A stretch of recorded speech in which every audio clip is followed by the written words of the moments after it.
Hello, আসসালামু আলাইকুম। সুইডেনে এখন প্রচুর প্রচুর প্রচুর স্নো হচ্ছে। আসলে তুষার তুষার ঝড় বলা যায়।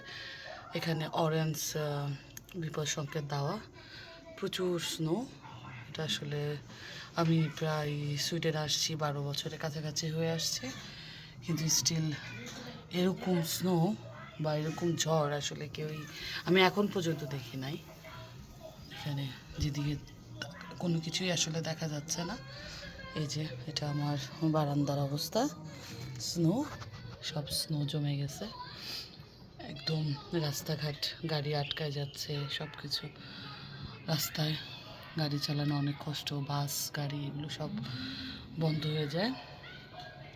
আর পড়ছে তো পড়ছে গাড়ি। স্নো স্নো যেসব গাড়িগুলো সরাই দিয়ে যায় ওগুলো এসে ক্লিন করে, দেন আবার 5-10-15 মিনিট পরে দেখা গেলে তখন মনেই হয় না যে কিছু একটা ওরা ক্লিন করে গেছে। তো এই হচ্ছে আমার বাসার পেছনে জায়গা। আমার একটা ভিডিও আছে যেখানে ইনায়া খেলাধুলো স্কেটিং করছিল, পুলকা ঠিক ওই জায়গাটা। বাট আজকে কোনো বাচ্চাই কোনোভাবেই খেলা সম্ভব না। তাই এই যে সব সাদা, সব সাদা, খুবই সাদা। ওই যে কিছু বাচ্চারা আই থিঙ্ক খেলতে আসছে, ট্রাই করতেছে খেলার জন্য, বাট এটা ইম্পসিবল। তারা এখন হয়তো বাসায় চলে যাচ্ছে। তো এই হচ্ছে সুইডেনের অবস্থা। এটা আমার বাসার সামনের অবস্থা। এই যে খুবই অবস্থা খারাপ। স্নো স্নো স্নো, ওখানে পার্কেরিং,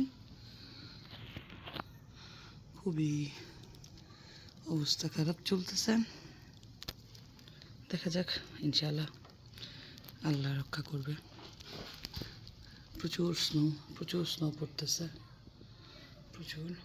ওই সাইডে পেছনে ইনায়ের স্কুল, আই থিঙ্ক দেখা যাচ্ছে পেছনে একদম ওটা। এখানে না আমরা সামারে খেলি ইনায়া সহ। ঠিক ওই সাইডে গাড়ি পার্কেরিং। এই যে আমাদের বাসা থেকে বের হওয়ার ডোর। আর গাড়ি এসে কেটে যাচ্ছে স্নো, তারপরও কোনো কিছু হচ্ছে না। দেখ, আল্লাহর ভরসা, আল্লাহ রহম করবে, আল্লাহ উদ্ধার করবে।